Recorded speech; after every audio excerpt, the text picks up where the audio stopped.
Heidi-ho, friends and neighbors and loved ones.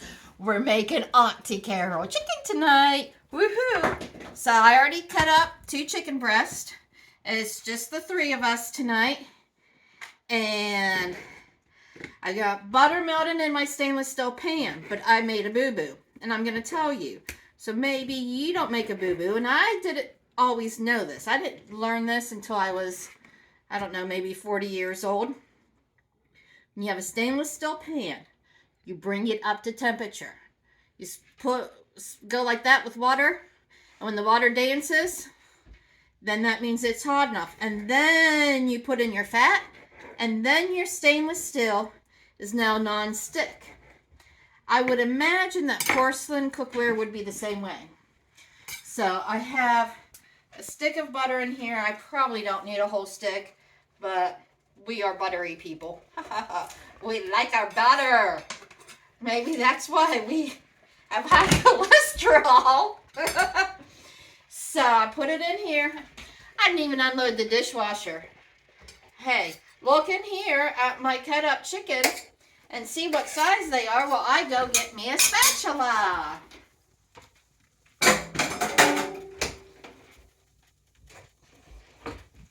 I'm just going to use my little one. So I just make sure it's all in one layer in here. Okay, this is one of my quick, easy meals. We love it. Butter your chicken, whatever Italian dressing.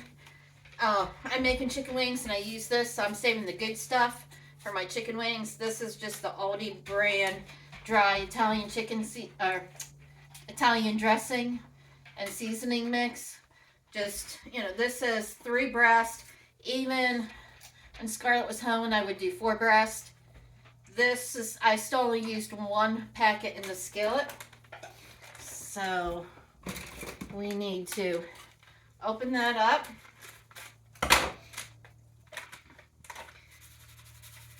And sometimes I would change this up and put it after it was browned. So all what we're doing here is browning our chicken and letting it start to get that seasoning.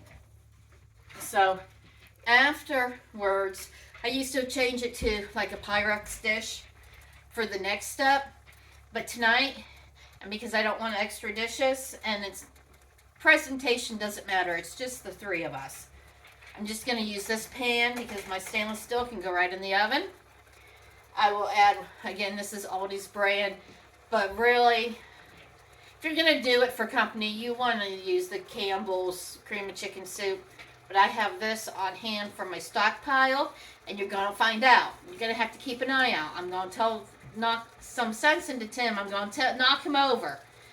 He's not knocked sense in. Knock him over with what I'm going to tell him. We're going to do in January with our stockpile. He's going to be a little bit surprised because, see, remember when the dock workers were on strike and it was before the election back like September, October, and everyone was, oh, panic this, panic that. Well, I normally don't panic because I always have a stockpile. Well, I remember COVID, and I went back to thinking about COVID, and when you couldn't get anything on the shelves, and I was afraid people were going to go panic buying. So I went panic buying. I doubled my stockpile. So there's going to be a video about that here not too long. But we're going to get this browned. I'm going to put this on. Now, what do I serve with this? This ends up making a really wonderful gravy. So I like French fries with it because I like the gravy on my French fries.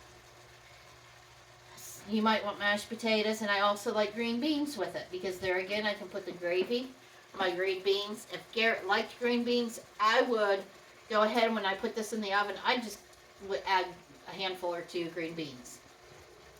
So that is step 1, and I'm not going to make you watch this, and I'm going to hope I can edit it. So we're going to come back when the chicken's browned. 1. Here we go again.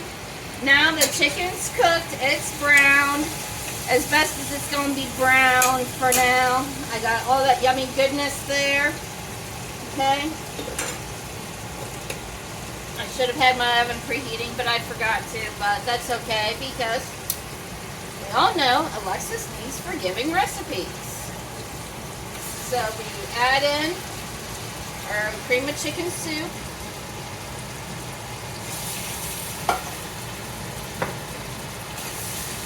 And see how that does. Okay. Now I'm going to get some milk.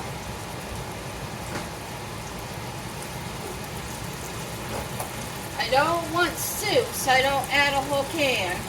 I add, can you see that? Maybe a half to 3/4 of a can. And make sure you scrape all those yummy goodies off the bottom of your pan, especially if you're transferring it into, you know, something else for in the oven. So, there we go. Now,